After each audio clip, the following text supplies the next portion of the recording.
Today I'll be reacting to 4 ways British, also European and American houses are very different. But friends, I really wonder what those differences will be. And you guys know, I love American homes, so this should be a good one. But before I go into that, let me ask you for one thing. If you can leave a like, thank you so much. Is the best way to show support. Now, if you can subscribe, well, in that case, forget about it. You make my day. Have that in consideration. Link for the original video in my description, and let's play it. And tea drinkers that we are, we love our kettles, don't we? But Yeah. they're not just any kettles. You know what? I'm not a tea drinker, but I love my kettle. These are ones you plug in and then hit the switch to turn on the plug, because I forgot to mention that our plug sockets also have switches. You know what's crazy? The UK have a specific plug socket, Americans have a specific one, and the rest of Europe also have a specific one. How crazy is that?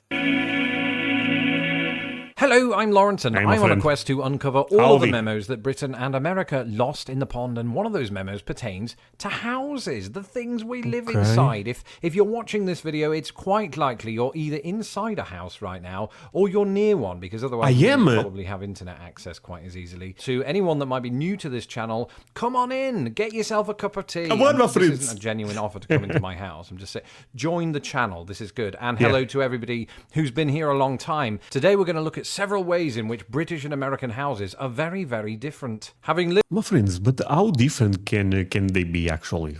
Interesting. lived in the United States for over 11 years, I've lived in my fair share of houses here, just as I did in Britain. So I think I have a decent... So my friends, in my life I end up living in 2 different houses with my parents.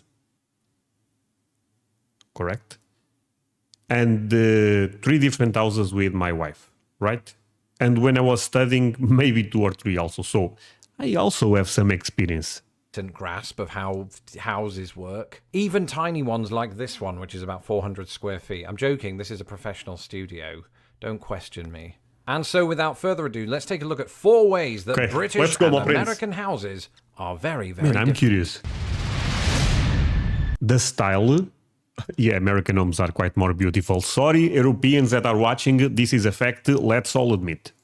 Neither Britain nor America is devoid of variety when it comes to their housing styles, and that's because, well, with each sort of passing phase of history comes new designs to meet new needs and just new style preferences. And because of this variety, I'm not going to cover every single one of them, because that would keep us all here until next Wednesday, which would be good for my metrics, but not good for your sanity. So let's take a look at how some of the housing styles do vary from country to country. In Britain, a lot of the distinctive styles are also tied up with the period in which they were built. So you could go Fair. all the way back to the Tudor period, and you do find Tudor housing dotted What the hell? Okay, this is awesome actually. around here and there. In fact, if you go to the city of York, for example, there's quite a lot of sort of Tudor buildings there. They're quite ornate with wood paneling, and they're the sort of place that you might imagine that Shakespeare lived. But wood is less indicative of British houses than you would see in America, where wood is actually quite a common material for building houses. Yeah, my friends, wood is not a common material here to build homes at all. In Britain, from about the Georgian period onward, you're going to see quite a lot of brickwork. Georgian period houses absolutely exist. Brick, I would say, I guess, I don't have a stat, right? But I would say 95% of the homes here are made with bricks. People live in them, but they tend to be these opulent-looking houses. Maybe more, that actually. have notable pops of white rectangle, which are just the windows. It's very nice. They look like dolls' houses that you should live in. But then come the Victorian age, we started moving toward these sort of like orangey brick buildings, right? And a lot of them were terraced houses. See, this in Portugal, I mean, it's very rare to see homes like this. They are made with bricks also, but this is very specific for the UK. Which is what Americans would call row houses. And they just look very industrial, right? You could imagine a chimney sweep going up and getting his face covered in soot. And then we move into the Edwardian period, where houses are sort of similar to those of the Victorian age. They're just lighter colours with more chimney sweeps. That's a more typical Portuguese house, but still a bit different. But we have some houses similar to that one. If Mary Poppins is anything to go by. Now, during World War II, when the Nazis bombed the ever-loving crap out of us, a lot of the houses went boom. And then after World War II, there was a house So, let me guess, there was housing booming.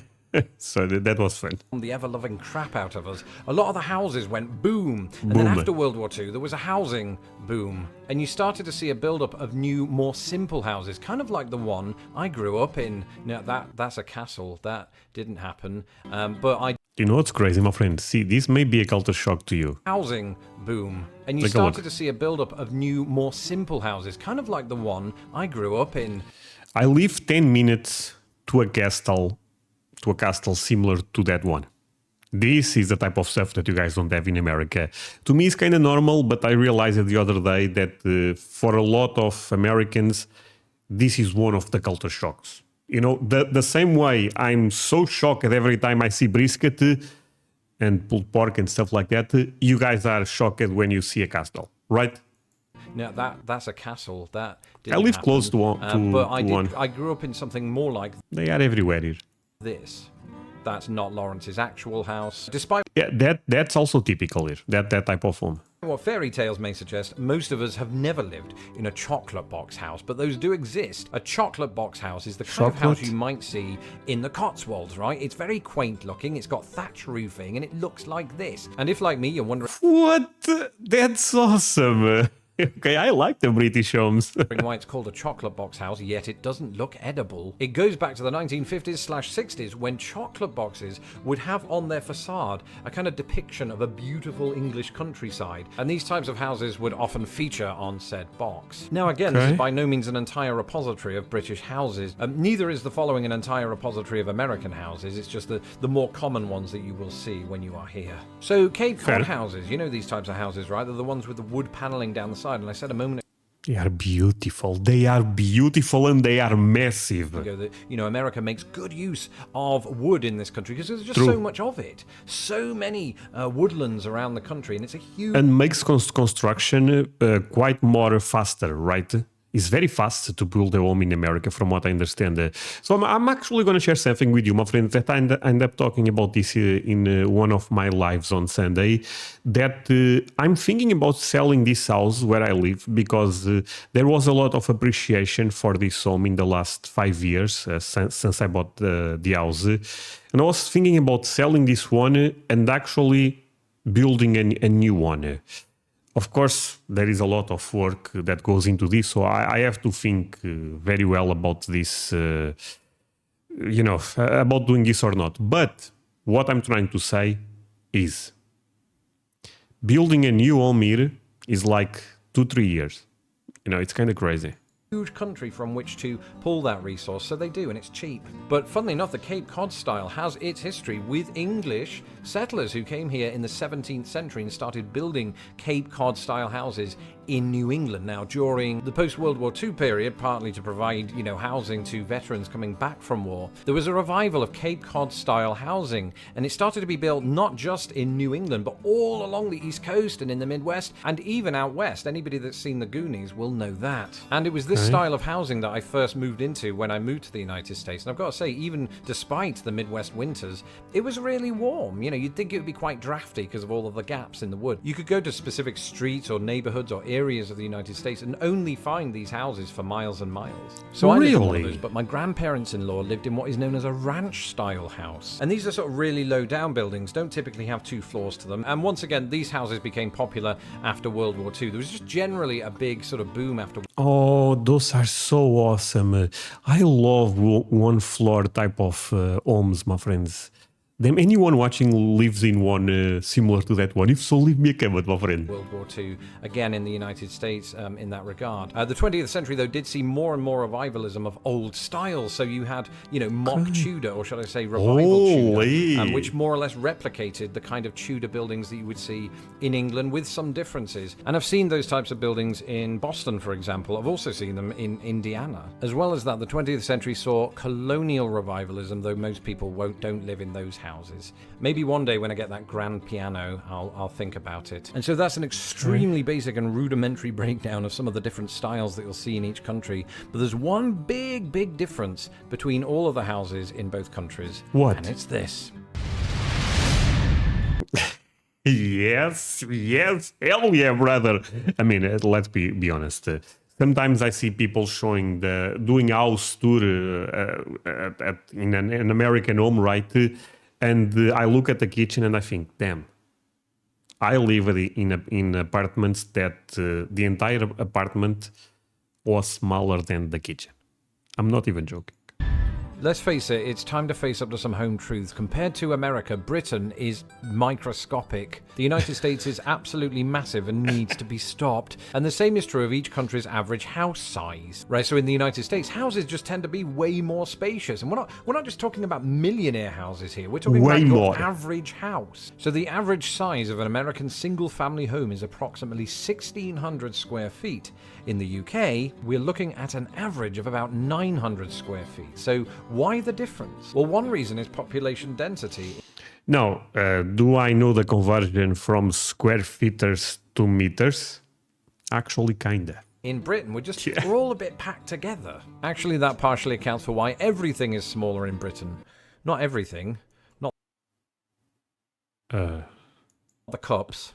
But in America, there's just so much land, and relative to that land, so few people. So, make them as large as you want, and they do. They're huge. But also, a large majority of American houses are relatively new, meaning that they were able to benefit from, building methods and materials that other countries like Britain were not. And the post-war expansion of American highways meant that this was enhanced even more. Those materials could be moved around the country more easily, and of course, this ushered in a more grand housing development. Now, all size aside, try saying that after 10 tepid tequilas, things become subtly different once you're inside the houses of either country. The gadgets?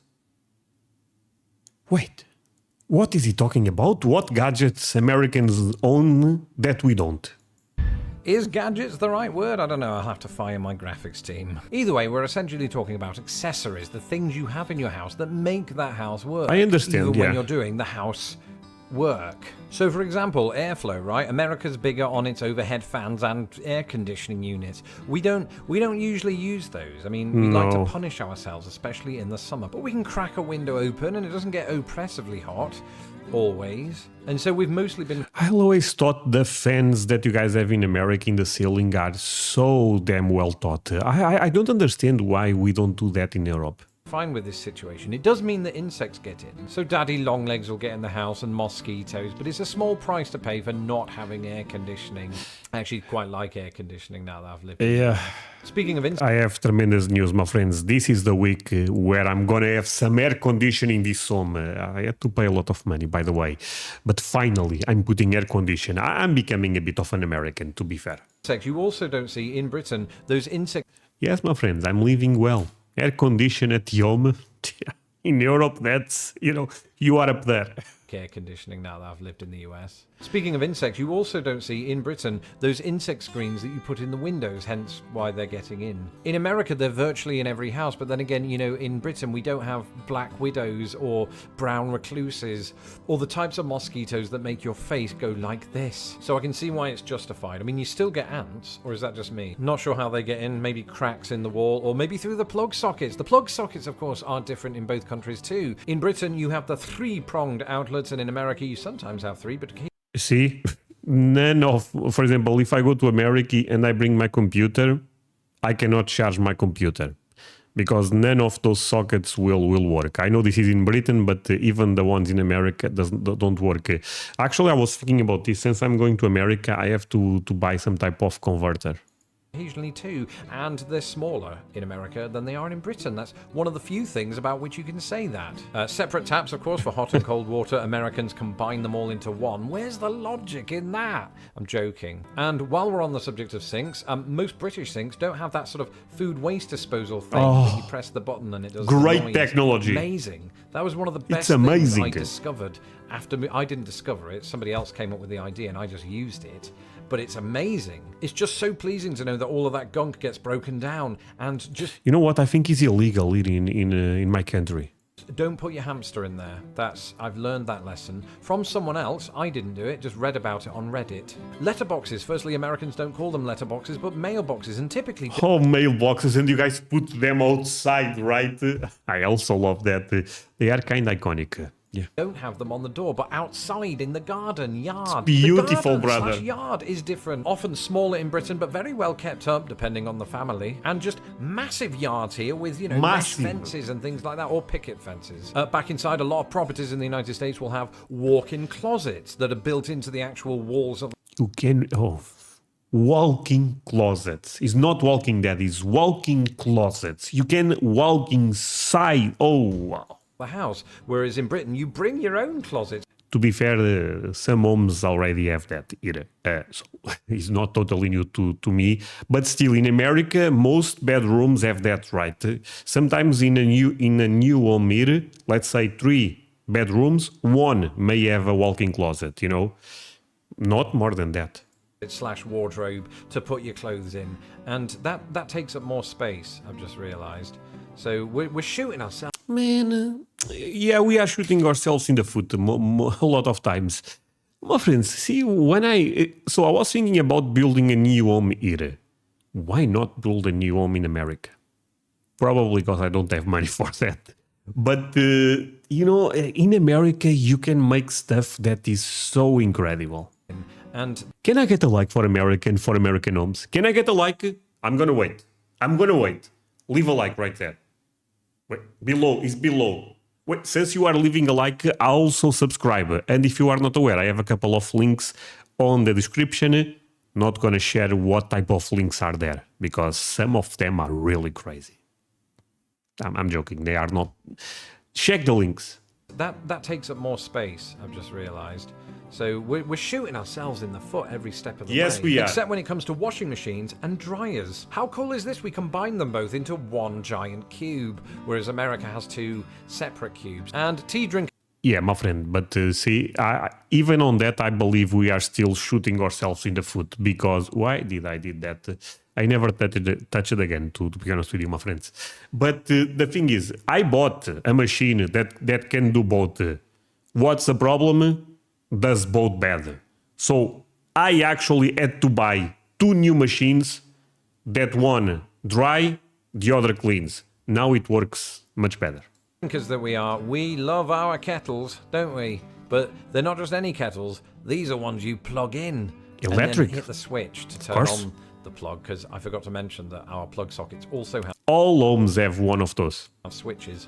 And then, you turn it on, don't need a stovetop, and it heats up. Just like that. You've got your water, Bob's your uncle, pour it into a mug, there's your cup of tea. In America, you do have the stovetop kettles, and part of me likes that because it does this really pleasing whistling sound. Oh, yeah. Now, if you were paying attention, my mum had one of those. during that list, you may have noticed that I touched on some of the terminological differences when it comes to housing in either country. And that brings us on to our final entry. What? The words... Well, in America, from what I understand, you can call house or home. If you live in an apartment, I guess it's in an apartment. Maybe you also can call flat or something like that, a flat. It wouldn't be Britain and America if they weren't 2 countries separated by a common language, and the same is true of the housing world. So let's finish with a rapid fire round looking at those very words. So here in Chicago, I live in a flat, except in America they don't call it flat, it's called an apartment. Something else.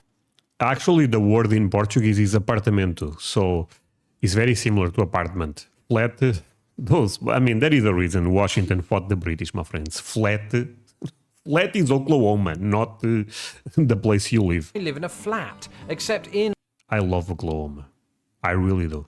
America, they don't call it flat, it's called an apartment. Something else that you'll find in America, though, are these condominiums or condos, if you don't fancy saying a word that has condom in it. Yeah. And we do have those in Britain, they're usually called common hold properties. And I suppose... See, my friends, I have been saying this in the last couple of videos that I don't speak English. André, we know. Stop with that. I speak American. Because look, come and hold. What the hell is that? Makes no sense. Actually, it makes sense. But what the hell is that word? You guys say condo. Do you guys know how we say in Portuguese? Condomínio. Do you guys see? Condomínio. Perfect. Most British I people speak wouldn't American. go around using that term, whereas you actually hear the term condo quite a lot. It's been suggested to me that I move into a condo, and it sounds good. I mean, when I first heard the term, I thought it sounded like I might be moving onto a lakeside boat or something like that. What? It is like an apartment, but it's one you would buy. It's real estate. Now, as a child and young adult, I grew up in a house that was known as a semi-detached house. That's when you have a house adjoined to one other house on one side, but not on the other side. In the United States, this is known quite simply as a duplex, which is not a wrestling move. If it is adjoined on both sides with another house, then you are part of a line of houses that are known as terraced houses in Britain. In America, they're known as row houses because they're all in a row, presumably. And again, I speak American, my friends. That makes so much sense. They are in a row. They are row houses. Then there's council housing in Britain versus the projects in the United States, and that's just another way of saying public housing. To control the electricity flow in Britain, you have the mains power. In America, you have the grid power. And Grid, much better. Mains is a state in America, my friend. Grid. I also like... sorry, I have to stop with this. But I'm Team America, if you are not aware. for the electricity flow in Britain, you have the mains power. In America, you have the grid power. Main is a state. And what if you're sick and tired of the place that you're living in and you just want to relocate somewhere else? In America, you would just simply move. In Britain, you'd move house. And on that note, I'm going to move out to my outro transition because this is the end of the video. Let me know in the comments below if you're watching this from your house right now, or just if you're not. Leave a comment either way. And don't forget to hit the subscribe button so that my videos don't get lost. For me, my friends. A big reminder, by the way, if you want to keep up with me on a day-to-day basis and just see some of the stupid trivia that I come out with, follow me on Twitter at LostInThePond. Okay, my friends, show him all the love, all the support. This video was awesome. I ended up learning a lot of stuff, but what I always thought that American homes are amazing, this video ended up proving that exactly. So, yeah. I like European homes, but honestly, see, there is a lot of things I prefer in Europe than I prefer in America. I said a lot of things, maybe I'm lying. A couple of things. I like the Portuguese butter, but I never had never mind. Actually, I like a lot of American stuff, but one of the things I like the most is actually American homes because I really like the construction. I like how you guys make the social zone. It's really impressive. Of course, when it comes to an apartment, maybe a bit different. I tend to react to homes, but you guys still get my points, right? My friends, do not forget to leave a like. See you guys in the next one. Bye.